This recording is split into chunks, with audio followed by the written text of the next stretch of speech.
Here with the man, the myth, the legend, my brother Ethan. Today we are talking about persistency. Persistency is the name of the game.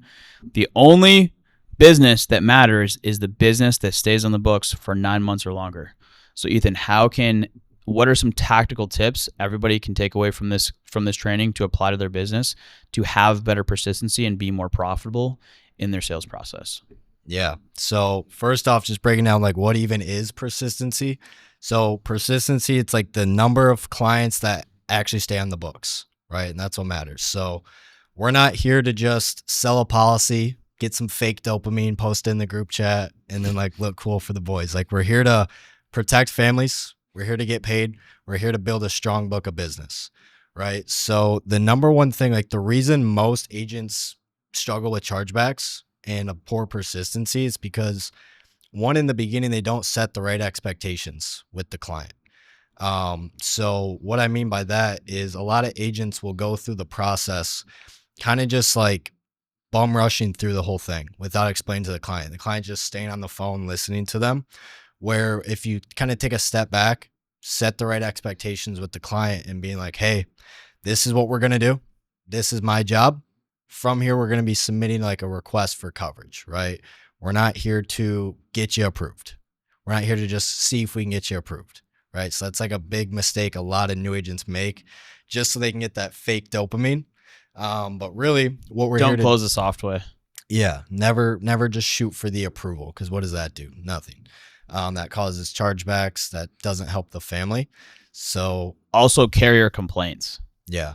Because you sell business like that, you're gonna be getting clients calling into the carrier saying, hey, Johnny told me, he didn't tell me, I didn't sign up for this, I didn't authorize this, blah, blah, blah, blah. It's just not a good way to do business. Yeah, and they didn't. And it's not ethical. Exactly. So set the right expectations. Don't waste your time with clients. It's so easy to just try and submit a request for approval. But tell the client, hey, I'm going to ask you health financial questions. From there, we're going to be submitting a request for coverage. Okay? And I wait for them to agree. So that's like the first thing. And then going through it, I want to point out, and wait for them to agree. Yep. Don't just, hey, John, we're going to submit a request for coverage and skim over it. It's wait for their buy-in. Yeah. For them to acknowledge. I like to imagine them sitting in front of me and I'm like, okay. And I'll just go like a blank stare until they respond. Yes. Like I'm a psycho. Yes. And then so get them to respond, have them agree to it. You go through the process, you figure out how you can help them and actually listen to their situation. Don't just fill out the financial inventory, get their information and be like, here are your options. If you actually listen to their situation, repeat it back to them, you're going to build more value. You're going to build more trust with your client and they're going to want to work with you. They're going to know that, hey, I have this problem. He knows how to help me. That's going to be someone they want to work with. So going through that. And then again, at the end of the financial inventory, I set the expectations again. So I'll be like, all right, John, I'm all done with the interrogation. What I'm going to do here now, I'm going to run this through our system, pull up a couple options. I'll have you write these down. I'll explain how it works. From there, we'll go ahead and submit that request for coverage. Okay? And again, until they respond. So the expectation's been set. That's where the sale's made. Set it twice. Yep. And then from there, actually say it again after I show benefits. So say it 3 times. Yep.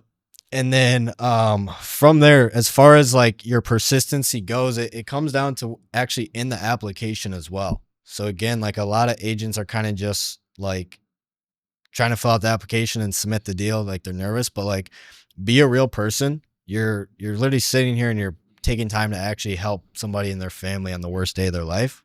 So build a relationship with your clients, be a real person, talk to them as you go through it. Don't just make it super transactional. Cause if it's just a transactional sale, if they get a call from another agent, they're just going to dip.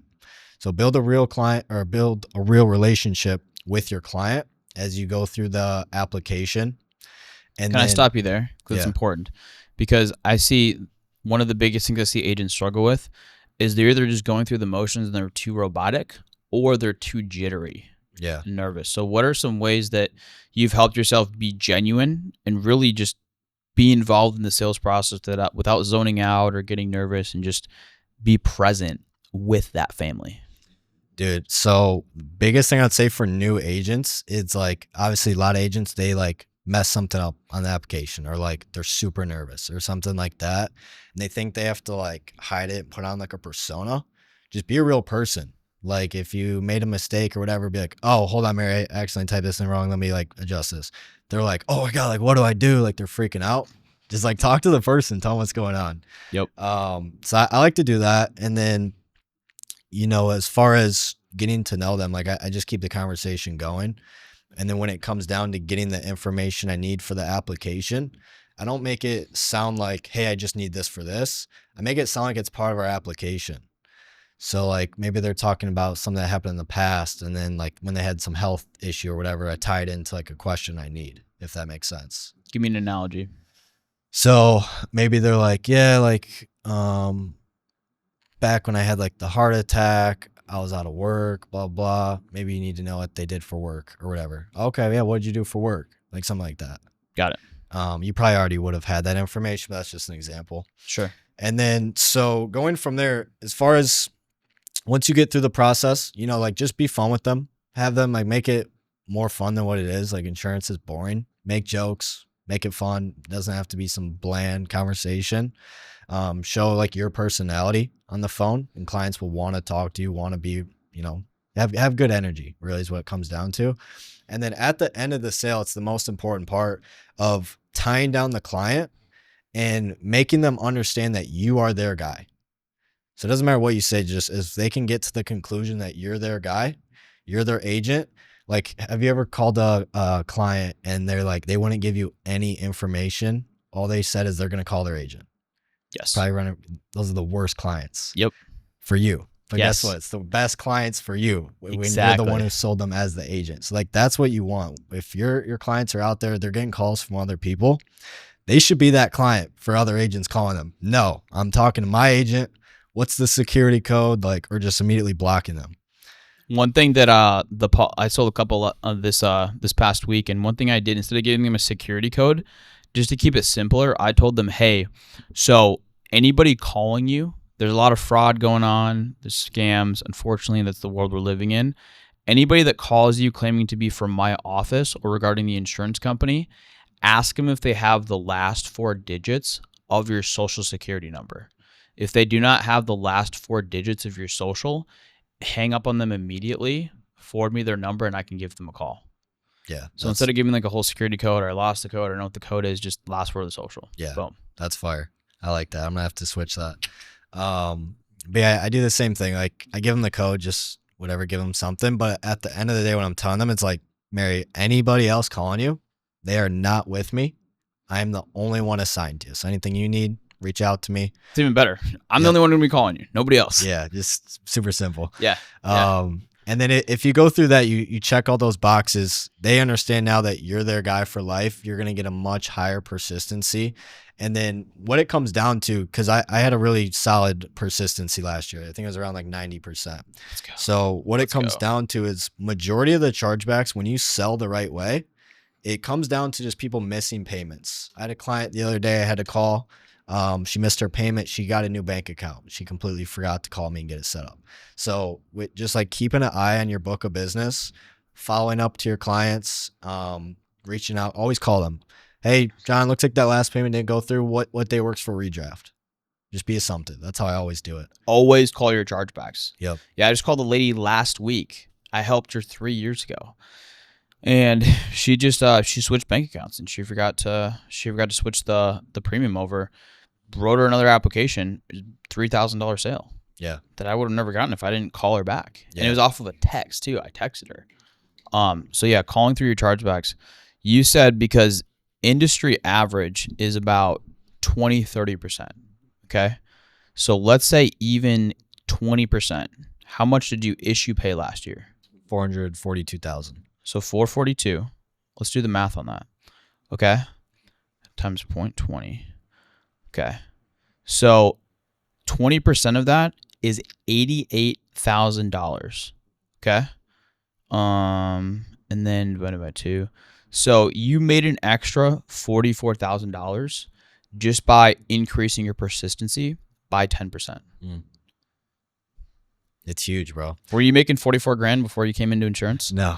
Yeah. So small things like that, all these little things really add up, guys. And think about if I can increase my closing percentage, nothing crazy, just by a few percentage points.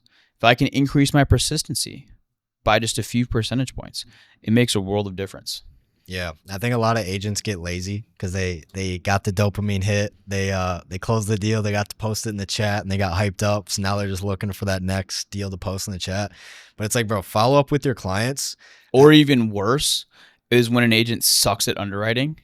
So they write something, it gets declined. Yeah. They write something else, they post it in the chat again. Do a dopamine hit, gets declined. They write that same, and they keep like they keep posting in the chat like it's a new sale. I'm like, dude, what are you doing? Don't do that. Yeah. Don't do that.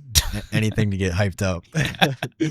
But yeah, that's a problem. It's like, think about why are we actually doing this? We're here to help families. We're here to get paid. We're here to build a book of business. Cause like, as you just showed from that, by simply making a phone call to your current book of business, it's making you hundreds of thousands of dollars. And over your entire career, if you do it the right way, you're going to be saving yourself probably close to millions of dollars. Yes. Just by following up with your existing book as you build it. That's a fact. That's a fact. You guys, you know the drill. If you took value from this, like, subscribe, and share with somebody else that you know. We all know somebody. We all know at least one person that needs to increase their persistency. So God bless. Let's go crush it this week.